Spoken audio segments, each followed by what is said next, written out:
إن الحمد لله نحمده ونستعينه ونستغفره ونتوب إليه ونعوذ بالله من شرور أنفسنا وسيئات أعمالنا من يهده الله فلا مضل له ومن يضلل فلا هادي له وأشهد أن لا إله إلا الله وحده لا شريك له وأشهد أن محمدا عبده ورسوله لا نبي بعده يا أيها الذين آمنوا اتقوا الله حق تقاته ولا تموتن إلا وأنتم مسلمون فإن أصدق الحديث كتاب الله وخير الهدى هدى محمد صلى الله عليه وسلم وشر الأمور محدثاتها وكل محدثة بدعة وكل بدعة ضلالة وكل ضلالة في النار. معاشر المسلمين أوصيكم ونفسي بتقوى الله فقد فاز المتقون. Sungguhnya dunia ini adalah darul ibtila, tempat untuk Allah turunkan ujian bagi hamba-hambanya. Oleh karenanya tidak semua yang Allah takdirkan baginya sesuai dengan keinginannya. Negeri yang seperti itu yang semua sesuai dengan keinginan penghuninya hanyalah surga di akhirat kelak. Adapun di dunia betapa sering terjadi kejadian yang tidak menyenangkan bagi seorang hamba. Namun seorang hamba yang beriman, dia harus yakin bahwasanya jika dia menghadapi ujian tersebut dengan penuh kesabaran, maka pasti apa yang Allah takdirkan itu penghujungnya adalah yang terbaik. Oleh karenanya Allah berfirman mengingatkan akan hal ini, wa asa an takrahu syai'an wa huwa khairul lakum wa asa an tuhibbu syai'an wa huwa syarrul lakum wallahu ya'lamu wa antum la ta'lamun. Bisa jadi apa yang kalian benci ternyata baik bagi kalian, dan bisa jadi sebaliknya apa yang kalian sukai ternyata buruk bagi kalian. Allah yang mengetahui sementara kalian tidak mengetahui. Dalam ayat yang lain kata Allah Subhanahu wa taala, wa asa an takrahu syai'an wa yaj'allahu fihi khairan katsira. Bisa jadi kalian benci terhadap sesuatu, ternyata di balik kebencian kalian Allah jadikan banyak kebaikan. Oleh karenanya Allah Subhanahu wa taala menyebutkan beberapa contoh dalam Al-Qur'anul Karim tentang penerapan kaidah ini. Di antaranya seperti ketika Allah Subhanahu wa taala mewajibkan kaum mukminin untuk berjihad, berperang melawan salah satu dari dua pasukan. Kata Allah Subhanahu wa taala, "Wa idh ya'idukumullahu ihda at-ta'ifataini annaha lakum wa tawadduna anna ghayra dhati asy-syaukati takunu lakum." Ketika itu kaum muslimin mendengar tentang pasukan atau kafilah dagang yang dibawa oleh Abu Sufyan dengan membawa pasukan atau sedikit penjaga sekitar cuma 40 orang, sementara membawa harta yang banyak sekitar 200 kg emas. Maka para sahabat diajak oleh Nabi untuk menghadang kafilah dagang Abu Sufyan. Maka keluarlah sahabat dengan jumlah sekitar 315 atau 319 orang. Maka mereka dengan semangat ingin menghadang kafilah dagang Abu Sufyan. Ternyata Abu Sufyan melaporkan kepada Abu Jahal. Maka Abu Jahal pun datang dengan bawa pasukan 1000 orang. Sehingga Abu Sufyan pun berhasil kabur. Kemudian musuh berganti dari pasukan Abu Sufyan yang hanya dikawal oleh 40 orang berubah menjadi 1000 pasukan dengan kekuatan yang penuh dipimpin oleh Abu Jahal. Maka para sahabat ketika itu tidak ingin berhadapan dengan Abu Jahal. Mereka ingin berhadapan dengan pasukan Abu Sufyan. Makanya Allah mengatakan wa tawadduna anna ghayra dhati syaukati takunu lakum. Kalian inginnya berperang melawan pasukan Abu Sufyan karena cuma sedikit pengawalnya dan juga ada harta yang banyak. Tetapi Allah berkehendak yang lain. Akhirnya para sahabat berhadapan dengan pasukan yang lebih dahsyat, 3 kali lipat dari jumlah para sahabat. 315 harus berhadapan dengan 1000 pasukan Abu Jahal. Namun ternyata di balik kebencian para sahabat tersebut berhadapan dengan pasukan Abu Jahal, ternyata banyak kebaikan yang Allah kehendaki. Terjadilah perang Badar yang Allah sebut dengan Yaumal Furqan, hari pembeda. Maka jadilah peristiwa tersebut peristiwa yang luar biasa, mengangkat derajat dan harkat martabat kaum muslimin yang tadinya dianggap sepele oleh kabilah-kabilah yang lain. Jadilah mereka menjadi ditakuti dan disegani oleh kabilah-kabilah yang lain, sehingga orang-orang ikut dalam perang Badar diberi gelar dengan Al-Badri karena mereka memiliki kedudukan yang tinggi di sisi Allah Subhanahu wa taala. Adapun seandainya mereka ternyata hanya mengalahkan Abu Sufyan, maka mereka tidak mendapatkan keuntungan yang banyak. Oleh karenanya wa asa an takrahu syai'an wa huwa khairul lakum. Bisa jadi kalian benci sesuatu ternyata lebih baik bagi kalian. Peristiwa berikutnya adalah peristiwa tatkala Aisyah radhiyallahu anha dituduh berzina dengan Safwan bin Mu'attal As-Sulami radhiyallahu taala anhu. Yang tuduhan tersebut digembar-gemborkan disebarkan oleh orang-orang munafik. Kata Allah Subhanahu wa taala, "Innal ladzina ja'u bil ifki usbatun minkum la tahsabuhu syarran lakum bal huwa khairul lakum." Kata Allah Subhanahu wa taala, sungguhnya orang-orang yang mendatangkan kedustaan adalah sekelompok dari kalian, la tahsabuhu syarran lakum, jangan kalian sangka itu adalah keburukan bagi kalian, bal huwa khairul lakum, bahkan itu adalah kebaikan bagi kalian. Benar bahwasanya ketika dituduh berzina, maka Aisyah radhiyallahu anha pun merasa sedih, Rasulullah SAW pun gelisah.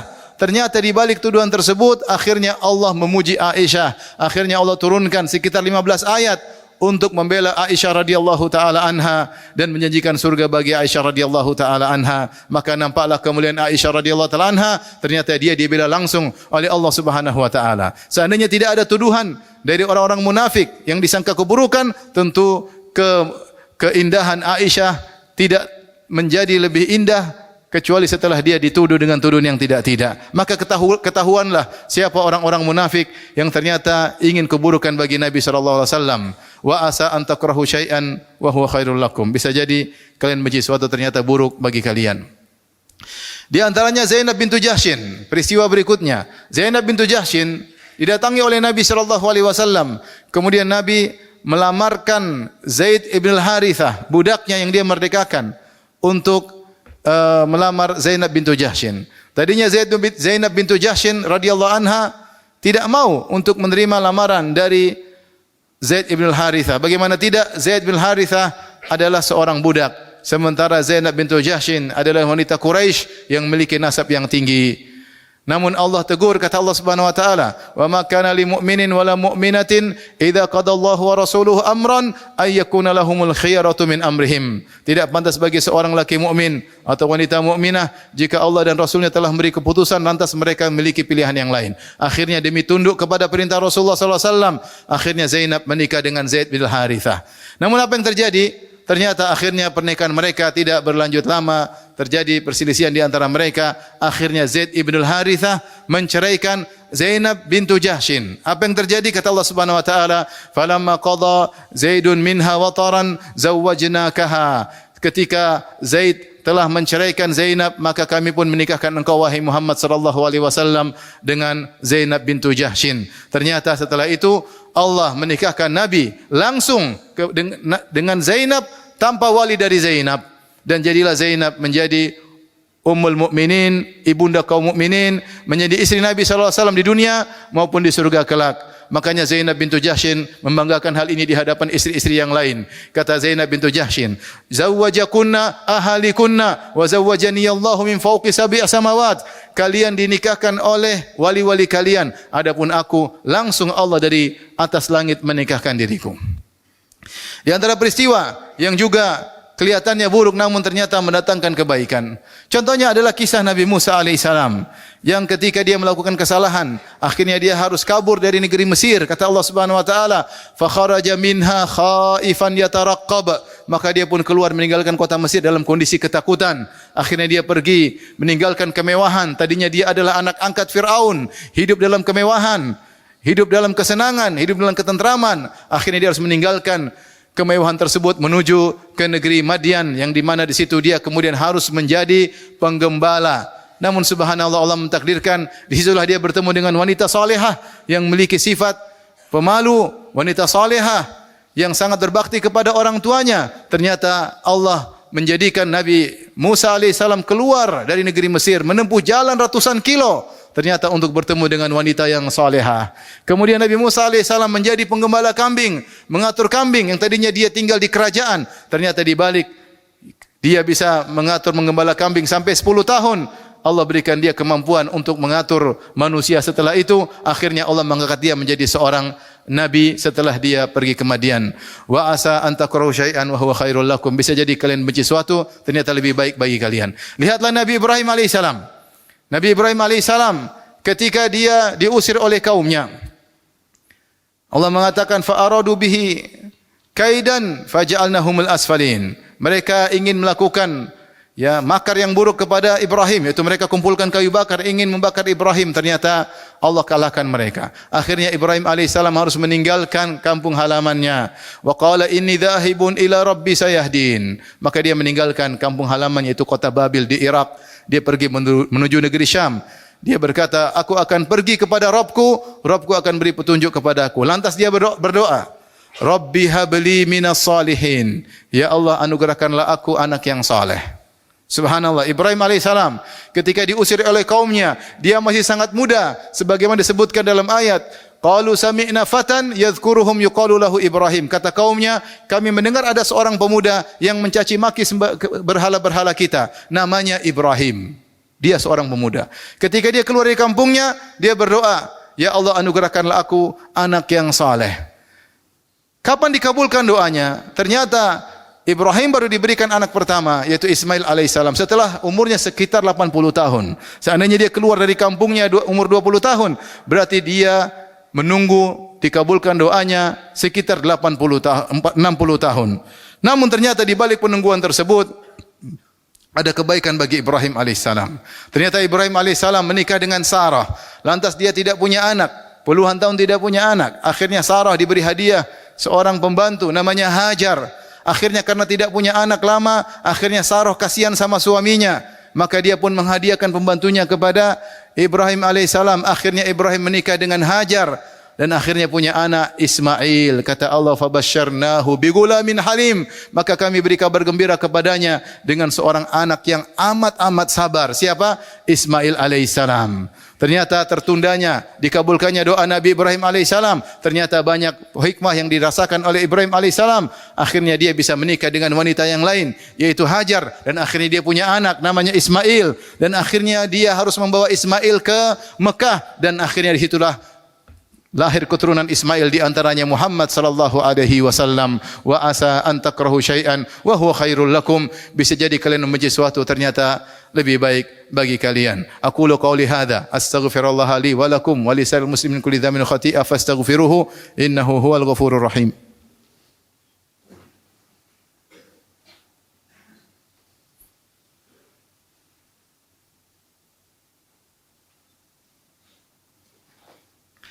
Alhamdulillahi ala ihsanihi wa syukru lahu ala taufiqihi wa amtinanihi wa asyhadu an la ilaha illallah wahdahu la syarika lahu ta'ziman li sya'ni wa asyhadu anna Muhammadan abduhu wa rasuluhu adda'i ila ridwani. Allahumma salli alaihi wa ala alihi wa ashabihi wa ikhwani. Ma'asyiral muslimin. Tentu dalam hidup ini banyak hal yang tidak sesuai dengan keinginan kita. Kita ingin angin berhembus ke arah selatan, namun ternyata angin malah berbalik berhembus ke arah utara. Namun seorang mukmin yakin bahwasanya semua yang terjadi adalah dengan izin Allah Subhanahu wa taala. Maka kaidah menyatakan, jika seorang menghadapi keputusan Allah dengan sabar, pastilah pilihan Allah yang terbaik. Al khair khairatullah, yang terbaik adalah pilihan Allah Subhanahu wa taala. Dengan syarat dia bersabar. Dengan syarat dia bersabar. Jika seorang menghadapi ujian dia bersabar, pasti penghujungnya lebih baik, 100% lebih baik daripada yang dia perkirakan. Oleh karenanya Rasulullah SAW bersabda, ajaban di amril mu'min, inna amrahu kullahu khair, wa laysa dzalika illa lil mu'min. Sungguh menakjubkan perkara seorang mukmin, seluruh perkara baginya adalah baik, dan itu tidak berlaku kecuali kepada orang mukmin. In asabahu sarra syakara fakana khairal lahu. Kalau dia mendapatkan kesenangan dia bersyukur, maka itu baik baginya. Wa in asabahu dharra sabara fakana khairal lahu. Kalau dia ditimpa dengan kesulitan yang dia tidak sukai, kemudaratan, penderitaan, maka dia bersabar dan itu lebih baik baginya, dan ini hanya berlaku bagi seorang mukmin. Jika seorang tidak mampu merenungkan apa hikmah di balik musibah yang menimpanya, maka Ibnu Qayyim rahimahullah mengajak seorang untuk merenungkan apa yang terjadi antara Nabi Musa dengan Nabi Khadir. Lihatlah ketika Nabi Musa alaihissalam dan Nabi Khadir naik sebuah kapal, kemudian karena pemilik kapal mengenal Nabi Khadir, maka mereka menaikkan Musa dan Khadir gratisan. Ternyata setelah turun dari kapal tersebut, Nabi Khadir merusak kapal tadi. Maka Nabi Musa heran. Ini bagaimana kita naik gratis, kenapa kau rusak kapal tersebut? Maka Nabi Khadir menjelaskan ilmu yang tidak diketahui oleh Nabi Musa. alaihissalam kata Nabi Khadir, "Amma safinatu fakanat limasakina ya'maluna fil bahr fa aradtu an aibaha wa kana wara'ahum maliku ya'khudhu kulla safinatin ghasba." Adapun kapal yang kita naikin tersebut adalah milik orang-orang miskin yang bekerja sebagai pelayan, dan di belakang mereka ada seorang raja yang suka merampas kapal-kapal yang bagus. Maka saya rusakin kapal tersebut supaya tidak dirampas oleh raja yang zalim tersebut. Ternyata di balik kerusakan itu ada maslahat yang besar sehingga kapal tersebut tidak dirampas oleh raja. Demikian juga ketika Nabi Khadir akhirnya membunuh seorang anak kecil, maka Musa berkata, "Aqatalta nafsan zakiyatan bighairi nafsin laqad ji'ta syai'an nukra." Wahai Khadir, kenapa anak ini dibunuh sementara dia tidak melakukan kesalahan? Sungguh engkau telah melakukan kemungkaran yang besar. Maka Khadir berkata, "Wa ammal gulamu fakana abawahu mu'minaini fakhashina ayyurhiqahuma tughyana wa kufra fa aradna ayyubdilahuma rabbuhuma khairan minhu zakata wa aqraba ruhma." Adapun anak kecil yang mati tersebut, sungguhnya kedua orang tuanya adalah dua orang yang beriman. Kalau anak ini besar, maka anak ini karena saking disayang oleh kedua orang tuanya akan menjerumuskan kedua orang tuanya dalam perbuatan dosa-dosa, bahkan terjerumus dalam kekufuran. Maka kami ingin Allah Subhanahu wa taala menggantikan anak ini dengan anak yang lain yang lebih sayang kepada kedua orang tuanya, dan lebih baik kepada kedua orang tuanya. Oleh karenanya terkadang Allah mengambil sesuatu yang kita cintai, namun di balik itu ternyata ada kebaikan-kebaikan yang Allah ingin berikan kepada kita. Lihatlah Nabi Yusuf alaihissalam bagaimana diuji oleh Allah Subhanahu wa taala. Dimusuhi oleh kakak-kakaknya, dimasukkan dalam sumur, kemudian dijual menjadi seorang budak, bekerja, bahkan dituduh ingin berzina, akhirnya dipenjara. Ternyata penghujungnya menjadi seorang bangsawan di Mesir. Maka kalau kita mau nilai, maka musibah Nabi Yusuf yang pertama, ditambah musibah yang kedua, ditambah musibah yang ketiga, ditambah musibah yang keempat, ternyata sama dengan adalah anugerah dari Allah Subhanahu wa taala. Terkadang Allah membawa anugerah kepada hambanya dalam bentuk musibah-musibah. Oleh karenanya, wa asa an takrahu syai'an wa huwa khairul lakum, bisa jadi kalian benci sesuatu ternyata lebih baik bagi kalian. Kita butuh husnudzan, berbaik sangka kepada Allah Subhanahu wa taala. Dan Allah berfirman dalam hadis qudsi, "Ana 'inda dhanni 'abdi bi." Sungguhnya aku berdasarkan persangkaan hambaku kepadaku. In dhanna khairan falahu, kalau dia berprasangka baik maka baginya kebaikan. Wa in dhanna syarran falahu, kalau dia berprasangka buruk maka keburukan baginya. Innallaha malaikatahu yusalluna 'alan nabi ya ayyuhalladzina amanu sallu 'alaihi wa sallimu taslima. Allahumma salli 'ala Muhammad wa 'ala ali Muhammad kama sallaita 'ala Ibrahim wa 'ala ali Ibrahim innaka Hamidum Majid. Wa barik 'ala Muhammad wa 'ala ali Muhammad kama barakta 'ala Ibrahim wa 'ala ali Ibrahim innaka Hamidum Majid. Allahumma ighfiril muslimina wal muslimat wal mu'minina wal mu'minat al ahya'i minhum wal amwat innaka sami'un qaribun mujibud da'wat wa ya qadhiyal hajat. Allahumma ati nufusana تقواها وزكها أنت خير من زكاها أنت ولي مولاها. اللهم إنا أسألك حبك وحب من يحبك وحب كل عمل يقربنا إلى حبك. اللهم إنا نسألك فعل الخيرات وترك المنكرات وحب المساكين وأن تغفر لنا وترحمنا وإذا أردت بعبادك فتنة فاقبضنا إليك منها غير مفتونين. ربنا ظلمنا أنفسنا وإن لم تغفر لنا وترحمنا لنكونن من الخاسرين. ربنا آتنا في الدنيا حسنة وفي الآخرة حسنة وقنا عذاب النار. Walhamdulillah rabbil alamin wa aqimus salat.